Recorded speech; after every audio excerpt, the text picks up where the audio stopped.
আবারও সবাইকে ঘোড়ার নেশায় স্বাগত জানিয়ে শুরু করছি আজকের দিনের তৃতীয় এপিসোড।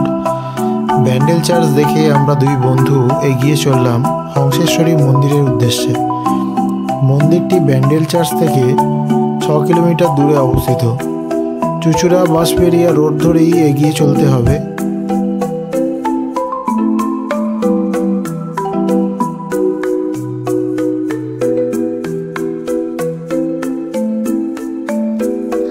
মারাঠা আক্রমণ প্রতিহত করার জন্য বাঁশবন পরিষ্কার করে প্রায় 1 মাইল জায়গা জুড়ে পরিখা বেষ্টিত একটি দুর্গ বানিয়েছিলেন রাজা রামেশ্বর, যা থেকে জায়গাটির নাম হয় বাঁশবেড়িয়া। মুঘল আমলে দুর্গনগর বংশবাটি বা বাঁশবেড়িয়া কালের নিয়মে আজ হৃতগৌরব হলেও আমরা মূলত যে সময়ের কথা বলছি সে সময় প্রসিদ্ধ জনপদ হিসাবে পরিচয় ছিল বংশবাটি বা বাঁশবেড়িয়া। পূজাবৎসল হিসাবেও খ্যাতি ছিল এখানকার রাজ পরিবারের।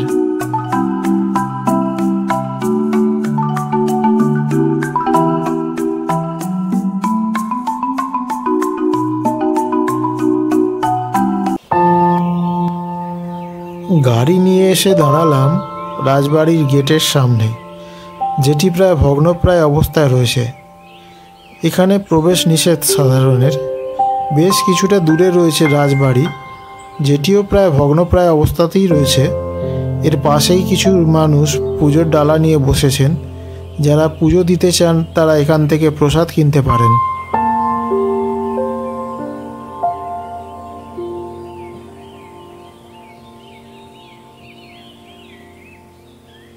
এই হচ্ছে সেই রাজবাড়ি যেখানে চলতো রাজাদের রাজত্ব। এখন তাদের বংশধররা এখানে বসবাস করেন, কিন্তু এখানে প্রবেশের অধিকার নেই সাধারণের।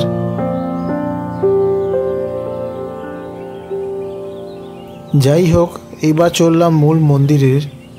মূল মন্দিরটিরও একটি সুদীর্ঘ ইতিহাস আছে। রাজা নৃসিংহদেব 1799 খ্রিস্টাব্দে হংসেশ্বরী কালী মন্দির নির্মাণ শুরু করেন এবং 1802 সালে উনি মারা যাবার পর ওনার এই অসম্পূর্ণ কাজ সমাপ্ত করেন 1814 সালে ওনার বিধবা পত্নী রানী শঙ্করী দেবী।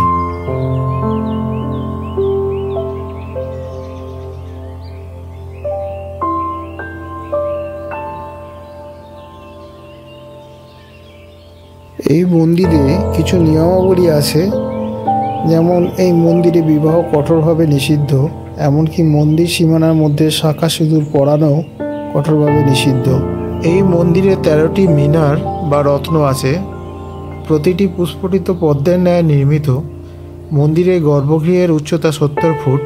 গোলাকার বেদির উপর পাথরের নির্মিত শায়িত শিবের মূর্তির নাভি থেকে উদ্গত পুষ্পটিত পদ্মের উপর দেবী হংসেশ্বরী বিরাজমান, যেটি নিমকাঠের তৈরি।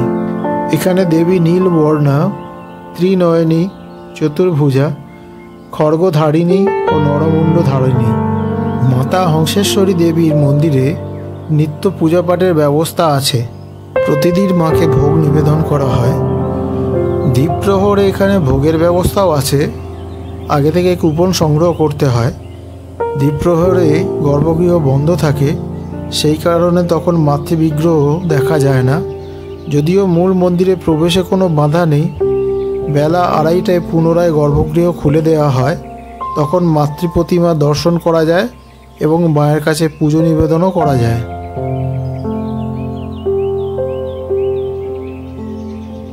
এই মন্দিরের পাশেই রয়েছে টেরাকোটা নির্মিত অনন্ত বাসুদেব মন্দির।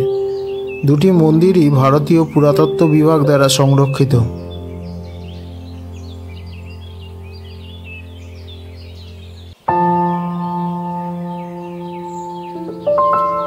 হংসেশ্বরী মন্দিরটি দক্ষিণমুখী, উচ্চতা 70 ফুট। এই মন্দিরটি বারাণসী স্থাপত্য শিল্পের আদর্শে নির্মিত। সমগ্র মন্দিরটি ইট ও পাথর দিয়ে তৈরি।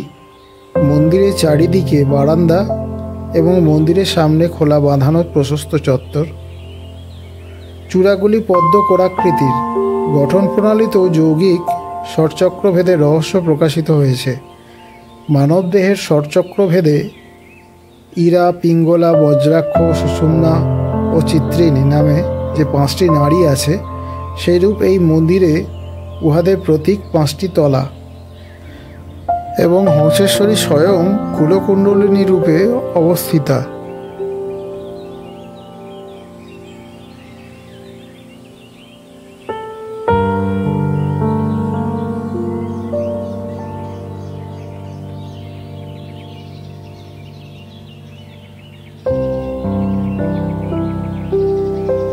প্রধান বাৎসরিক পুজো হয় কার্তিক অমাবস্যায় দীপান্বিতা তিথিতে। বছরের বাকি দিনগুলি দেখতে পাওয়া যায় দেবীর শান্ত মূর্তি, কিন্তু কালী পুজোর রাতে মাকে সাজানো হয় এলোকেশী রূপে। দেবীর মুখে পরিয়ে দেওয়া হয় রূপোর মুখোশ ও সোনার জিভ। গায়ের বস্ত্র খুলে কেবল ফুল ও অলঙ্কারে রাজবেশে সুসজ্জিত করা হয় দেবীকে।